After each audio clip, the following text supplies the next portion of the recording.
104 people have tested positive for COVID-19 at the Beitbridge border post of entry in the last 4 days. Thousands of travellers have been stuck in queues at the port for at least 48 hours while waiting for their entry into the country to be processed. Newzroom Afrika's Pelane is at the Beitbridge border post to give us a sense of what is happening there.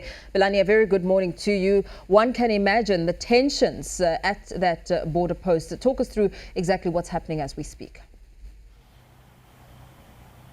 Well, definitely over the last 5 days we've seen what has caused international news, and at the same time bringing in a possible humanitarian crisis, and the South African border officials have had to act swiftly in order to deal with the congestion that we've seen earlier on the week, where thousands of people were gathered literally here where they just up behind the buses that the truck that Pelane is showing you now. There were thousands of people gathered here trying to make their entry into South Africa. Then the officials had to act swiftly and then move them back into Zimbabwe, and in the process asked them to come in batches, meaning there were no pedestrians allowed. They had to drive in the cars so that the officials could be able to screen per vehicle, allowing them to make things easier for the government. Perhaps just to show you there, you can see officials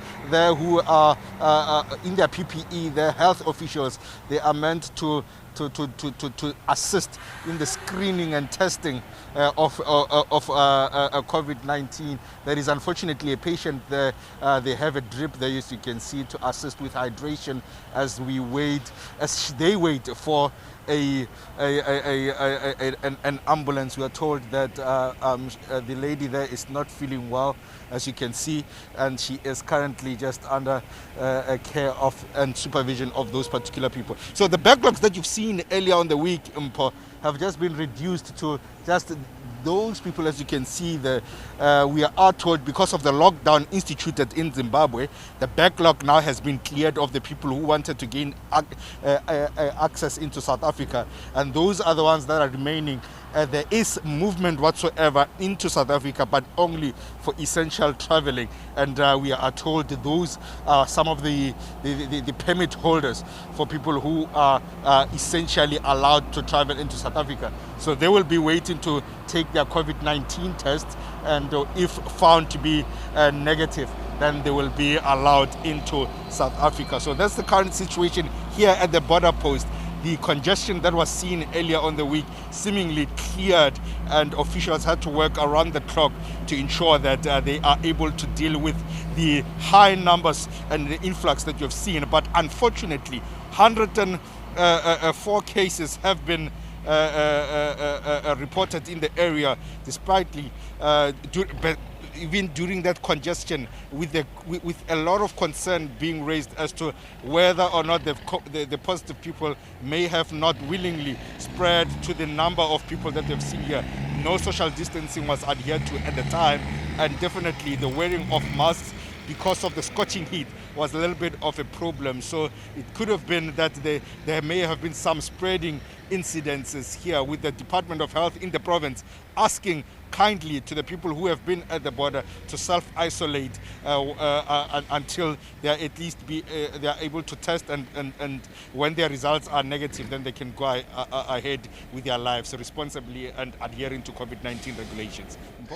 Now, with that challenge that you've identified, that call by the Limpopo Health MEC, Dr. Popi Ramathuba, speaking about how that area could have become a potential super spreader location, let's talk about some of the other pressing challenges that we saw with those massive queues when it comes to the COVID-19 tests. There was a lot of talk about some people presenting fake COVID-19 tests.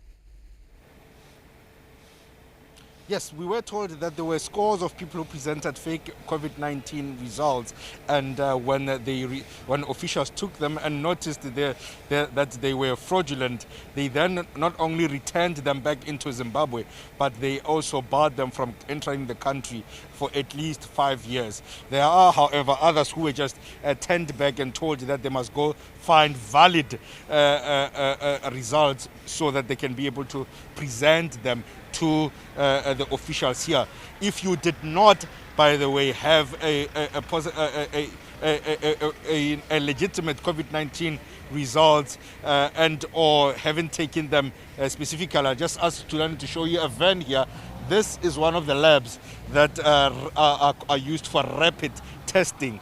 And the Department of Health in the province, for 170 rand, they assisted people to test for COVID-19, and then they will assist them with their rapid results. We are told at minimum of 15 minutes you'll get your results, at most 2 hours, but most of the time it has been an issue around that 15 minutes. So in 15 minutes time, people were able to get their results, and if negative, of course, then they'll be able to be processed into the country.